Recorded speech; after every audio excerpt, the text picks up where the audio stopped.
Bon, alors on va entamer aujourd'hui le cours concernant la gestion des clés. Alors, c'est une suite logique par rapport à ce qu'on a déjà vu. Pourquoi c'est une suite logique? Parce que on a vu dans la cryptographie moderne, on a deux classes essentielles qui sont la, le chiffrement symétrique et le chiffrement asymétrique. Et donc, si je prends le chiffrement symétrique, ça veut dire quoi? Ça veut dire que je vais avoir des problèmes de gestion de ces clés, dans le sens, il va falloir générer ces clés, il va falloir disposer de protocoles qui permettent de générer ces clés, comment les échanger, comment les sauvegarder,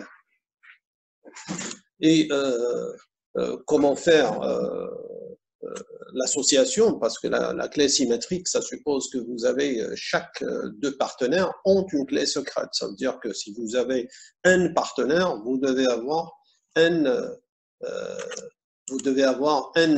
clé secrète et chacune de ces clés est associée à un partenaire. Et donc là, naturellement, plus n augmente, plus vous avez des soucis à gérer ces clés et de pouvoir les maintenir. Pour le chiffrement asymétrique, c'est un peu d'une manière similaire. C'est que vous avez effectivement votre clé secrète que vous gardez chez vous et votre clé publique que vous allez publier. Alors, le problème qui va se poser, c'est où est-ce qu'on va publier cette clé? Quand on trouve une clé publique, le problème qui va se poser, qu'est-ce qui nous assure que cette clé publique, elle appartient à X ou à Y? Donc, tous ces éléments-là constituent ce qu'on appelle les problèmes de gestion de clés. Et donc là, à travers ce cours, on va essayer de voir ces aspects-là qui concernent la gestion de la clé. Alors, la gestion de la clé, c'est donc ça, ce que j'ai dit tout à l'heure, ça concerne tous les aspects de ces clés pour dire comment générer ces clés, comment transférer ces clés, comment vérifier que la clé elle est correcte ou pas correcte, comment stocker ces clés. Donc tous ces aspects-là sont liés à la gestion des clés qui sont utilisées dans les systèmes cryptographiques. Alors, ça c'est un peu la problématique qui est posée parce qu'on gère, on utilise des clés et on est obligé de gérer ces clés. Ça veut dire que vous avez un problème de gestion qui se pose concernant ces clés parce que il faut s'assurer que cette clé, elle est valide, s'assurer que la clé appartient bien à son propriétaire, etc. etc. Pourquoi? Parce que vous allez, si vous utilisez le service de confidentialité, c'est que vous voulez transférer de l'information confidentielle. Bon, cette information confidentielle, elle dépend étroitement de la clé que vous utilisez. Donc, si vous pensez que la clé, elle est correcte et que vous allez chiffrer avec cette clé, et il s'avère que par la suite, cette clé n'est pas authentique, ça veut dire tout ce que vous avez chiffré est passé en l'air, c'est-à-dire qu'au lieu que la personne désirée reçoive le message, ça va être une autre personne qui va recevoir le message qui était censé être confidentiel. Alors, la première des choses, c'est de voir les clés qui sont fréquemment utilisées, ce qu'on appelle la clé de session, c'est-à-dire que quand on ouvre une session, on peut utiliser une clé qui peut servir pour la session et par la suite, dès qu'on ferme la session, la clé disparaît.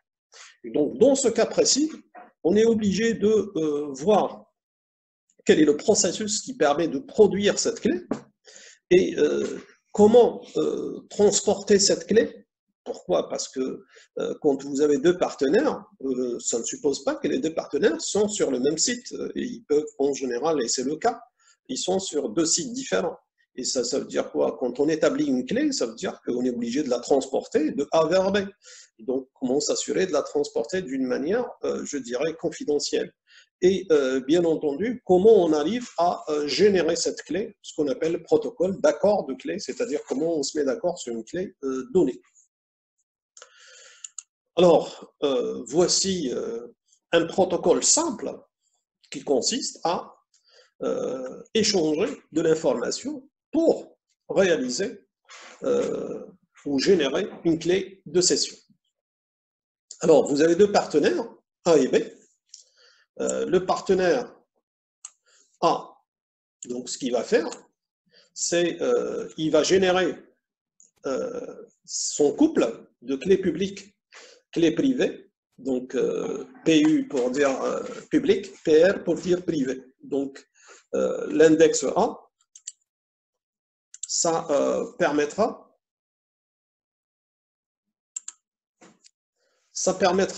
effectivement de dire, tiens, ici, A a généré le couple de clés. Le couple de clés qui est sa clé publique et sa clé privée. Et ensuite, A, qu'est-ce qu'il va faire? Il va envoyer son identité à B pour dire, je suis le A, accompagné de sa clé publique. Et il va l'envoyer vers B. Alors, B, qu'est-ce qu'il va faire? Il va générer une clé de session, donc appelée KS. KS, c'est quoi? C'est clé de session. Donc, il va générer une clé de session. Et qu'est-ce qu'il va faire? Ben, comme il a reçu la clé publique de A, il va chiffrer cette clé de session avec la clé publique de A. Et il va pouvoir lui envoyer. Naturellement, le A va déchiffrer la clé de session. Pourquoi? Parce qu'il possède la clé privée qu'il a déjà générée au préalable. Et à partir de là, c'est que les deux sont en possession d'une clé de session commune, c'est-à-dire connue par aussi bien A et B. Et donc, à partir de là, la clé de session est disponible. Donc, les deux peuvent l'utiliser pour avoir un algorithme de chiffrement symétrique. Alors, ce qu'il faut savoir, c'est cette clé de session, dans la pratique, c'est elle qui est le plus utilisée dans les systèmes. Pourquoi? Parce que on avait dit qu'il y a quand même une comparaison entre les 2 modèles de chiffrement. Vous avez le chiffrement symétrique. C'est vrai qu'il n'est pas très, je dirais, fiable d'un point de vue théorique, puisque, rappelez-vous, DES, on a pu y trouver beaucoup de failles. On l'a remplacé par AES.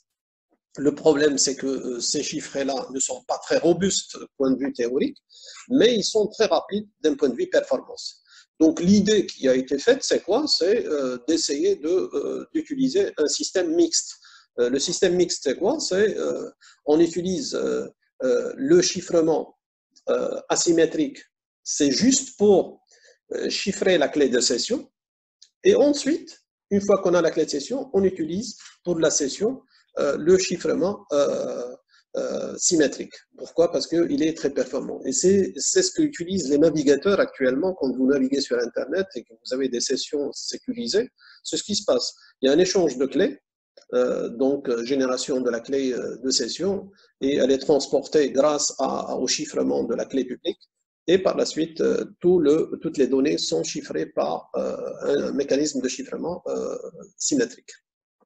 Donc ça, c'est, je reviens à notre protocole simple de création, donc ce qui permet de générer une clé de session et de pouvoir l'échanger entre les 2 partenaires. Et donc les 2 partenaires, tout le long de la session, ils vont utiliser cette clé de session. Alors, ça c'est, à vrai dire, c'est l'explication que j'ai donnée sur le diagramme. Donc là, le diagramme précédent, son explication, c'est ça, à travers ce slide qui permet d'expliquer toutes les étapes que j'ai citées tout à l'heure. Donc, l'un comme l'autre va faire une action. Ça veut dire quoi? Ça veut dire que c'est le protocole qui permet de s'entendre sur la procédure, comment réaliser la génération de la clé et comment l'échanger, c'est-à-dire transporter cette clé, et ensuite les deux prennent connaissance de cette clé de session.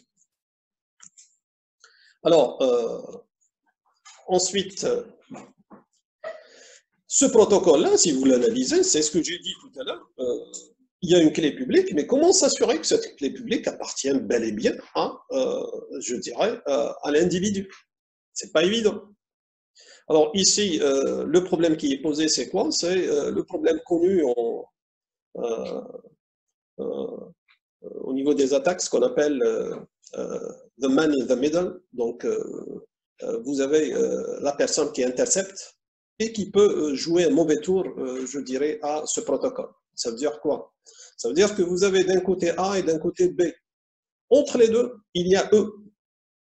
Donc, E, s'il intercepte donc, le message, donc lui, ce qu'il va faire, il va remplacer le message de A par un message qui lui est propre. Donc, qu'est-ce qu'il va faire? Lui-même, il va générer la clé publique et la clé privée, et il va envoyer l'identité de A avec la clé publique de E. Et là, c'est la question que j'avais dit tout à l'heure, que j'avais soulevée en disant à un moment donné, il faut avoir un mécanisme qui permet de nous assurer que cette clé publique appartient bien à telle entité. Or, dans ce protocole, on n'a pas cette possibilité.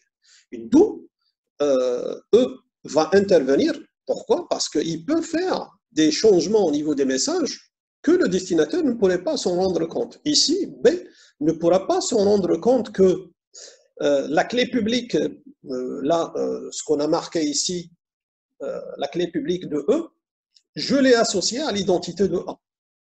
B n'a aucun moyen de vérifier que cette clé publique, elle appartient à A ou n'appartient pas à A. Et donc, du coup, il va la prendre telle qu'elle est. Donc, il va croire que le message, effectivement, il provient de A. Pourquoi? Parce qu'il a l'identité de A dans le message. Donc, en disant, tiens, dans le message reçu, j'ai l'identité de A. Ça veut dire que ce message vient de A. Et par la suite, il va continuer son protocole en pensant qu'il a affaire à A. Il va générer la clé de session et il va chiffrer la clé de session avec la clé publique de E. Et il va renvoyer le message à A. Dans le message, le retour, E va faire la même chose, il va intercepter ce message, et donc qu'est-ce qu'il va faire? Il pourra prendre connaissance de la clé de session. Pourquoi? Parce que la clé de session a été chiffrée par sa clé publique. Et donc, il peut la déchiffrer grâce à sa clé privée. Donc, il pourra la déchiffrer. Donc, lui, qu'est-ce qu'il va faire? Il va la déchiffrer, ça lui permettra effectivement d'avoir la clé de session, mais pour, je dirais,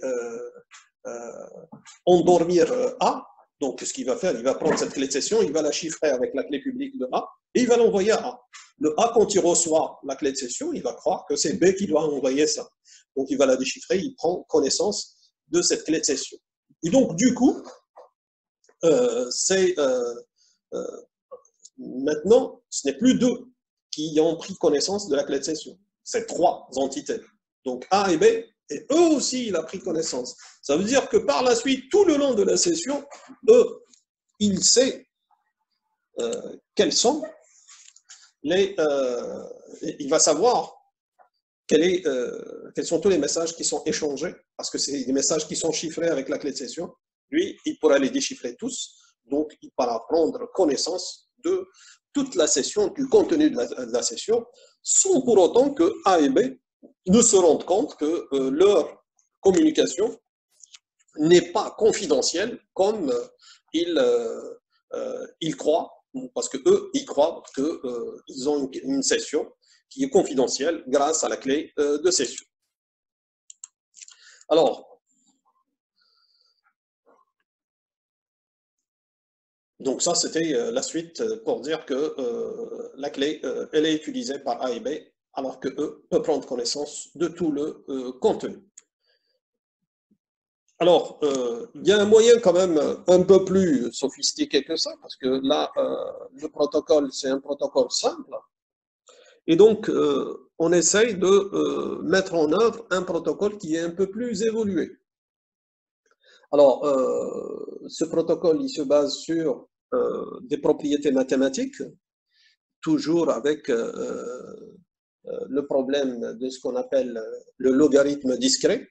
Ça veut dire que vous avez un nombre premier qui est utilisé et un générateur de ZP qui est utilisé. Et ce qui va se passer dans ce cas-là, vous avez deux entités A et B.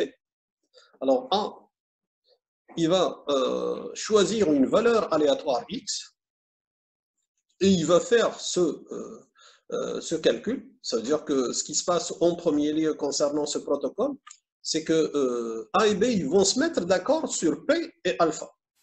Donc là, en clair, ça veut dire qu'ils vont envoyer ça en clair au niveau du réseau, de A vers B ou bien de B vers A. Donc ils se mettent d'accord et ils envoient ça l'un à l'autre. Ils lui envoient le alpha et le P. Par la suite, chacun d'eux va choisir une variable aléatoire. Donc, A va choisir la variable aléatoire X et il va faire ce calcul, alpha à la puissance X modulo P. Et il va l'envoyer à B. Alors, d'une manière symétrique, le B va choisir Y et il va calculer alpha à la puissance Y modulo P. Et il va l'envoyer à A. Alors, une fois que A et B reçoivent les valeurs respectives, c'est-à-dire alpha à la puissance Y et alpha à la puissance X, alors A, qu'est-ce qu'il va faire? Il va faire alpha à la puissance Y, le tout à la puissance X, et B va faire d'une manière symétrique alpha à la puissance X, donc c'est ce qu'il a reçu, et il va l'élever à la puissance Y. Alors, si vous remarquez ici, d'un point de vue mathématique, alpha à la puissance x, le tout à la puissance y, c'est la même chose que alpha à la puissance y, le tout à la puissance x. Pourquoi? Parce que vous avez la propriété de commutativité. L'exponentiation de l'exponentiation, c'est quoi? Ce n'est autre que le produit des exposants. Et donc là, alpha à la puissance x, le tout à la puissance y, c'est quoi? C'est alpha à la puissance x fois y. Et de la même manière, alpha à la puissance y, le tout à la puissance x, c'est quoi? C'est alpha à la puissance y fois x. Et on sait que le produit est commutatif, donc alpha à la puissance xy est égal à alpha à la puissance yx. C'est la même chose. Et donc, du coup, la clé de cession, c'est quoi? C'est cette quantité qui est alpha à la puissance x, y. Donc là, à partir des deux côtés, on a pris connaissance de la même quantité. Alors, quelqu'un pourrait dire en premier, quand A envoie A alpha à la puissance x modulo P, quelqu'un qui intercepte ce message, est-ce qu'il ne peut pas connaître x? Je vous pose la question. Je pense que par rapport à ce qu'on a étudié précédemment, la réponse est non.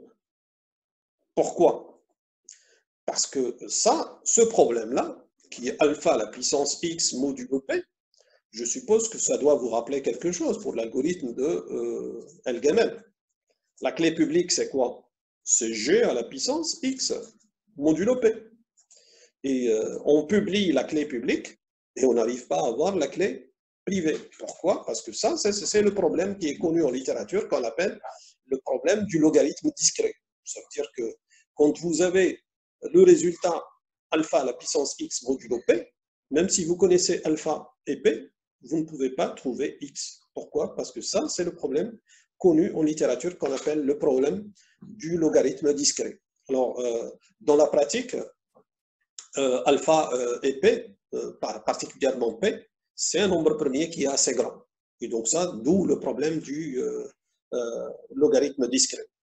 Et donc ici, à travers les deux, effectivement, ils peuvent échanger ces valeurs je dirais, en toute sécurité, parce que les valeurs privées qui sont choisies par Alice et Bob ne peuvent en aucun cas être divulguées. Par contre, le problème de tout à l'heure persiste.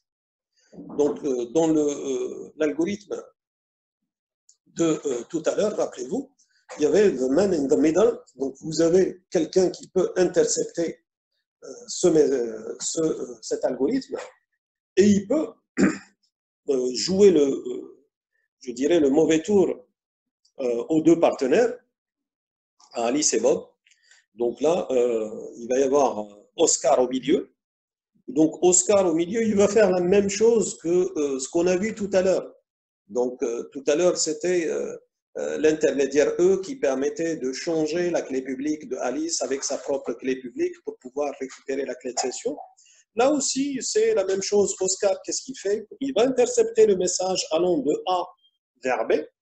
Donc lui, il se met au milieu et il va changer le message alpha à la puissance x, il va le changer en mettant un autre message alpha à la puissance x' que lui-même va calculer. Et bien entendu, il va intercepter aussi le message de B vers A, et il va l'intercepter en mettant le message alpha à la puissance y'. Et donc, du coup, ce qui va être calculé par Alice, ça va être alpha à la puissance y1x, et par Bob, ça va être alpha x', y.